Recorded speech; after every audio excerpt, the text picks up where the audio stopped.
Nothing ever like this has ever come in. But he said, what I'm going to send you, now these are literally his words, what I'm going to send you is going to change the course of humanity. That was his phrase, change the course of humanity. I'm nervous about this one. Yeah, me too. I'm really nervous about this one. So yesterday I come into work and our stuff's been exploding because of the Sarah Adams, had Sarah Adams, Scott Mann, legend, did an interview with Masood, kind of warning everybody about it's going to be a lot of terrorism here in 2025. Didn't take long, Jan 1, it hit. I come in yesterday and for an interview, the first thing I do is talk to my producer, Jeremy, and he says that he's been in contact with you and that you had received some type of manifesto, the Green Beret that set off the car bomb at Trump Hotel in Las Vegas. Right. Apparently CID, Army CID, which is, how would you describe it? It's like it's FBI light. Yeah. They are federal agents, but yeah, the Army's FBI. Yeah. I get all these messages from these people that say CID is talking to this person and that person, and one of these guys on the list is still operational, and they want his name redacted, and every Green Beret I know is texting me about this. So for context, I've run this account for the last 4.5 years. There have been people in and out writing articles and different stuff and just investigations, some big, some small, just trying to keep accountability in the military, but developed a robust network within the military, all branches, and people feed into this and send me messages and here and there. Nothing ever like this has ever come in. And then he messages again once that message was opened up. And I said, hey, your previous messages haven't come through. What do you want to tell me? And he said, what I'm going to send you, now these are literally his words, what I'm going to send you is going to change the course of humanity. He tells me that he is a 18 Zulu who I've spoken to before, and he really needs to get this stuff to me. And then he talks about you. He says, I need you to get me in contact with Sean Ryan. I ended up getting this message on Tuesday. So the message that this right here, this manifesto, if you want to call it that, came in on Tuesday. And when I started reading this, my initial take was, okay, this is off the deep end. It's bonkers. I can't validate or verify any of the stuff in this manifesto. Mm-hmm.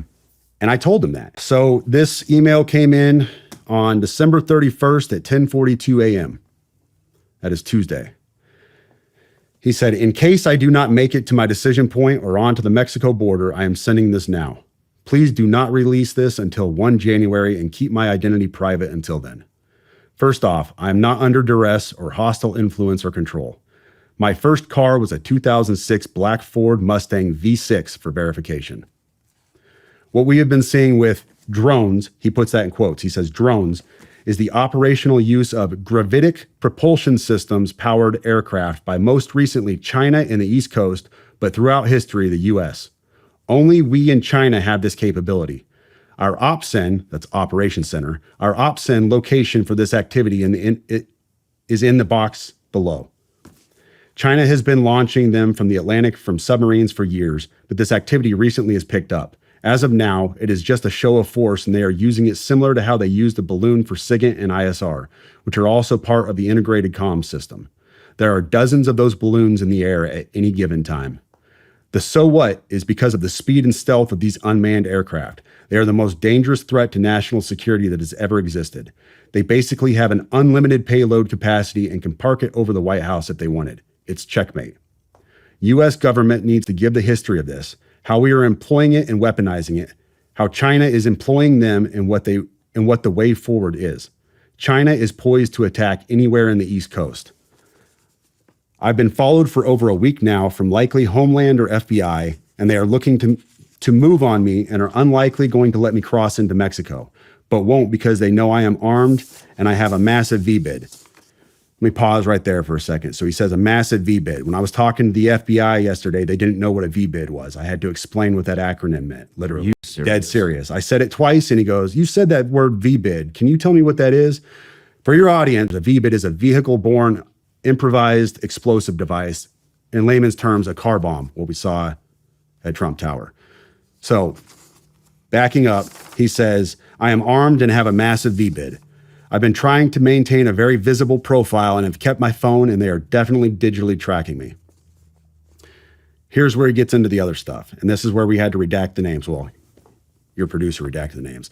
I have knowledge of this program and also war crimes that were covered up during airstrikes in Nimruz province, Afghanistan in 2019 by the admin, DOD, DEA, and CIA.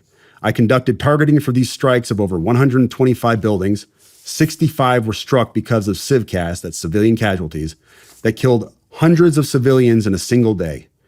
U.S. FORA continued strikes after spotting civilians on initial ISR.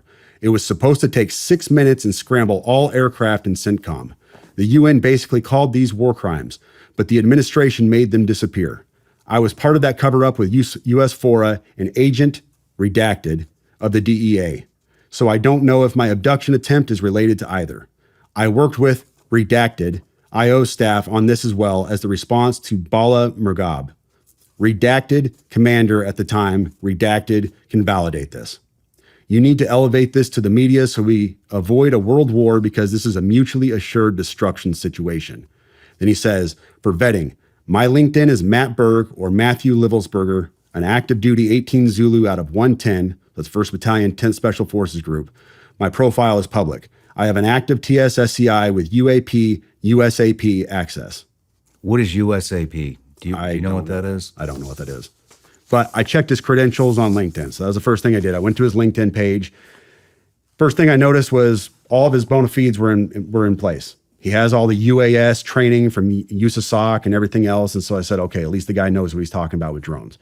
That was a very rough dig into the guy. But my issue was I couldn't validate or verify any of this information. And I told him that. And how I responded to him was in a subsequent email. I said, this is obviously a very big deal, but I don't have anything to verify this information with. Talking about gravitic propulsion systems without evidence just makes me another UFO talking head. Like, I'm not going to go on my social media page and start talking about UFOs and anti-gravity systems and everything. I don't know what you're talking about. I can't. And he said, can I get on Fox News Contact on Signal as well as Sean's show? Hegseth would be good too. That was his last message to me. Wow. Yeah. You know, the thing is, what is a gravitic propulsion system? To be honest with you, it is a fancy term you're going to find in science fiction. You won't find it in any, as far as I know, you won't find this in any kind of official manual or, scientific research. This is all science fiction.